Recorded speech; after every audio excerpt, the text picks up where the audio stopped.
thanks for having me today. I really appreciate being here with you. We have a huge assortment of stuff, and I'm really excited to talk about it.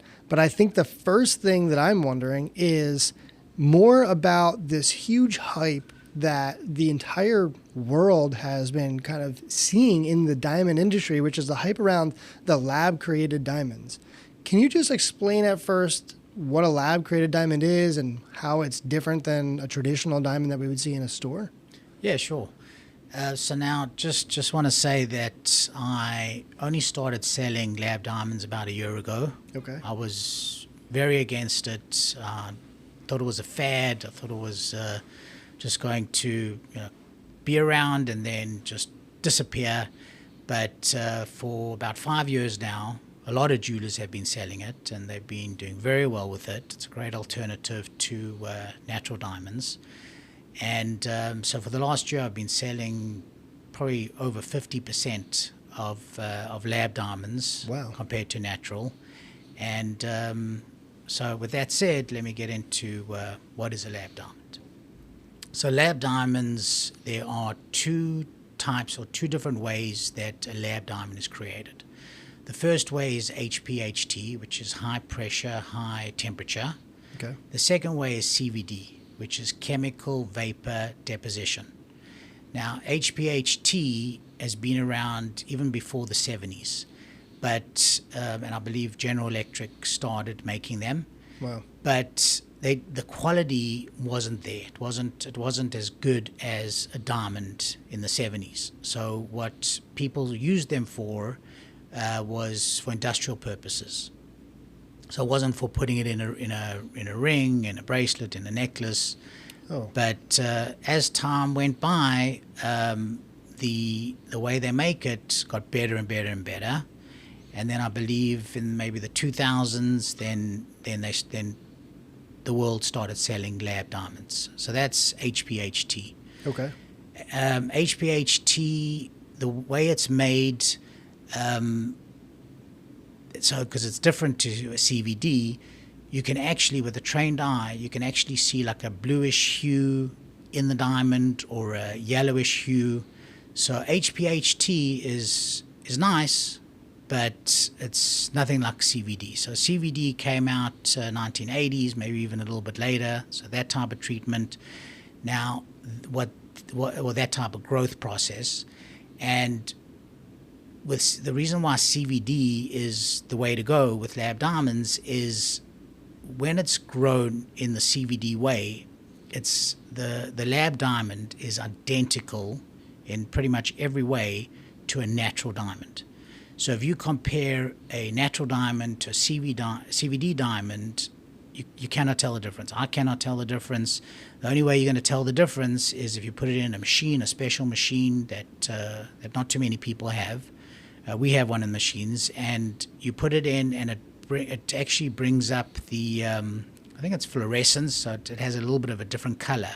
But that's in a special machine. Wow.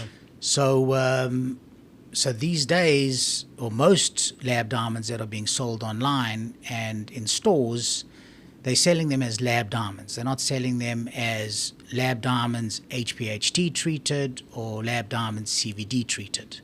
So the lab diamonds that are Hpht treated are a lot less money, obviously, because they don't look exactly like a natural diamond. Okay. And the CVD diamonds, I don't even think the jewelers sell them anymore, even actually know the difference. But when I started a year ago, when I decided to sell them, and I only decided to sell them because a best friend of mine said to me, Gary, I want a lab diamond for my wife. And he's a very wealthy guy. And I said to him, why do you want a lab diamond for your wife? You're very wealthy, just buy a real one. And he said to me, I want a 5-carat GVS 1 princess cut, and so what will that go for? Retail, that's about $200,000 or more. Wow. Wholesale, maybe $130,000. Now, he didn't want to spend that type of money because he knew that his wife would maybe wear it once or twice a year when they would go to like a fancy fancy dinner or a fancy function. And So I looked down on him. I was like, dude, really? You really want a lab diamond? So I started doing the research, and I found out that there's a difference between Hpht and CVD. So I got him the most gorgeous CVD lab-grown diamond with a GIA certificate, and I'd never sell any lab diamond or natural diamond without a GIA certificate. All the other certificates are at least one color off or one clarity off. At least, with GIA, it's 100%. So that's a Gemological Institute of America. Yeah.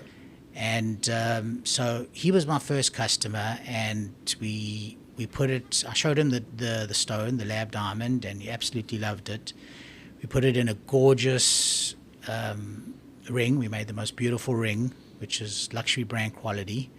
And he was ecstatic. He was so happy. He paid 10% of the retail value. That's what we sold him for. And very, very happy. So basically, I think I explained the differences between the lab and but now actually I love selling them because it's only 10% of the value of retail, and that's basically it. So you can get the quality and the size and character that you're looking for a fraction of the price. That's one big thing that draws a lot of attention around the lab-grown diamonds opposed to traditional, right? Yes. Now, and you also said, which is interesting because I didn't know, and I probably assume that many people didn't know, you could get a lab diamond GIA certified. Correct. That's interesting to me. Yeah. Because I didn't know that you could do that, because I knew about that for traditional diamonds, but not for lab grown. Yeah, well, it's very important that every diamond you buy that's probably 1 carat and bigger has a certificate. Yeah. Because it doesn't have a certificate, you don't know if it's a lab diamond, you don't know if it's a natural diamond, you don't know the color, the clarity, the fluorescence, the cut, the polish, all of that good stuff.